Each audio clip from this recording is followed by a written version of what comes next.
Ақсу өзенінің суы Сібір жарасынан өлген мал көмілген мал қорымына жақын жиналады. Бұрын мал қорымы жағадан 30 метр жерде болған және темір-бетон блоктармен қоршалған. Алайда құм мен қиыршық тас өндірушілер қорғаныс блоктарын алып тастады.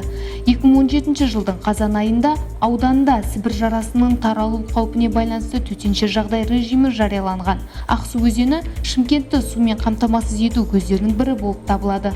Сондықтан егер өзен суы мал қорымына жетсе, оның салдары апатты болады.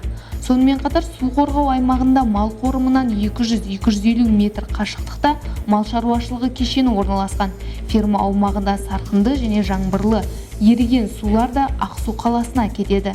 Кешен шетелдікке тиесілі. Қаламыздағы таза ауыз судың қауіпсіздігін және сапасын қамтамасыз ету мақсатында Түркістан облыстық әкімдігінің қаулысымен осы су қорғау аумағында арнайы 3 шекара бекітілген.